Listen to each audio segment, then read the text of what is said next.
Hello and welcome to this video on government support and protection. So in this video we're going to look at two things. First of all, how governments can support businesses through a subsidy, and secondly, how businesses can protect their ideas using government legislation. So let's start off with grants and subsidies. So a subsidy or a grant is a form of financial assistance paid by the government to a business or economic sector. Now, why would a government do that? Well, it can lower the cost of goods, and if this is something like food or something essential, then this can affect a large part of the population and make it more affordable for them. The government can also guarantee the supply of goods which the government thinks consumers should consume, so things that have positive effects for society. By funding those things, they can increase their level of production. Thirdly, subsidies. Because they are money given to a business, it can enable the business to maybe lower its prices or have a better quality product, and this may give it a competitive advantage in the international market, which from a government's perspective may be good in terms of jobs, employment, and also in terms of perhaps tax revenue if the company goes on to make more profits. Governments also sometimes target certain industries and will give subsidies to businesses in those particular industries to help them survive and help them grow if they think these industries are particularly important for the future of the economy. So we've seen this diagram before, but this illustrates here the impact of a subsidy. So a subsidy shifts the supply curve to the right, and we can see that results in a reduction in price to P2, so a lower price for consumers, a more competitive product internationally, and also we see an increase in the quantity supplied. So here the output of the beef has increased to Q2. So there are many industries that receive subsidies. Here's some information about renewable energy subsidies in the UK.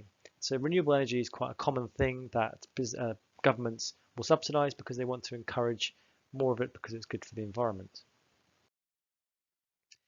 In many countries, governments subsidise things like transport systems. So here we can see there was a €230 million subsidy to the Athens train network or transport network in 2010. Sometimes governments won't necessarily give industries money, but they might grant a special privilege to the industry. So for example, in Britain, the government does not require the film industry to pay as much tax as other industries. And so this gives an incentive for film companies to come to Britain and locate their production, which is good for jobs and good for the economy. So again, businesses might benefit from things like that. So we looked at what a subsidy is and how businesses might benefit from it. Now we're going to look at the ways in which businesses can protect their ideas using government legislation. So businesses will often have good ideas. That's what entrepreneurship is all about. And they will want to protect their idea. Now, an idea a business has, we call its intellectual property. So its property belongs to the business, but you can't really touch it. It's an idea, it's intellectual. So this will include things like the business name, its logo, the designs the business has come up with, and its inventions. Now, these aspects are covered by different types of law: copyright law, patent law, and trademark law. All businesses have some form of intellectual property, and that's likely to be a valuable asset that can set the business apart from competitors, be sold or licensed, forming an important source of income, offer customers something new and different, and form an essential part of marketing or branding.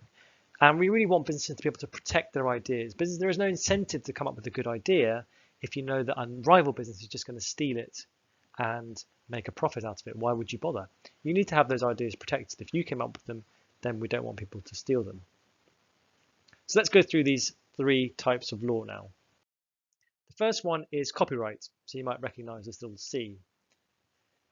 Now, copyright is legal protection against copying for anyone who writes anything, anyone who composes anything, anyone who creates anything. So for authors, composers, and artists. So as soon as you write a poem, or as soon as you compose a song, or as soon as you paint a picture, or as soon as you write some software code, the protection is automatic. the copyright law states that if you've created this and you are the author, the originator, then as soon as you've created it, it belongs to you and cannot be copied without your permission. Now, generally speaking, certainly looking at UK law, this tends to last for 70 years after the death of the creator. But for things like sound recordings, broadcasts, and programs, it lasts 50 years from when they're first issued. Okay, the next one is patent. So if you come up with a wonderful invention like the hoverboard or something like that, you'll want to protect that idea and stop anyone else stealing your plans and copying your product. And patent law as one applies here. Now, a patent is an official document granting the holder the right to be the only user or producer of a newly invented product or process for a specified period. So here this is not automatic. This is a document issued by the government who check that your design, your invention, there has been no previous invention or it's not too similar to someone else's invention. In the UK, there is a Copyright Design and Patents Act, and that gives patent holders the exclusive monopoly right to use, make, license, or sell the invention they've come up with for up to 20 years after it's been registered. So, for example, when Apple came up with the scrolling wheel on their iPod, in order to stop any other company, MP4 company, making that, stealing their design, they would have gone to their local government, the US government or the UK government, and taken out a patent saying, here's a document proving it's ours, and if anyone else copies us, they'll be in breach of this law. We can sue them, we can prevent them from doing it. Okay, the final one is trademark law.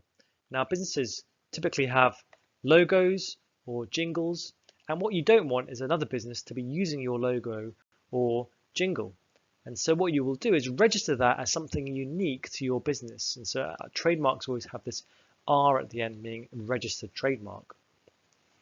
So signs, logos, symbols, or words displayed on a company's products or advertising, including sounds which distinguish its brand from those of its competitors, can be trademarked. Again, you need to register that with the government, and they will check to see, right, has anyone else registered a logo that looks like this, or has anyone registered, this particular sound? Now, if they think perhaps your symbol or your words are not really something that's unique to your business, then they won't allow you to take out a trademark for that particular word. Okay, so trademarks, again, something unique to the business that the business can register with the government. This is ours, and prevent other businesses from using your logo, symbols, or anything unique to the business. So in this video, we've looked at what is meant by a subsidy and why they're good for, or how they affect businesses. And then secondly, the 3 ways in which businesses can protect their ideas. That's it. Thank you very much for listening.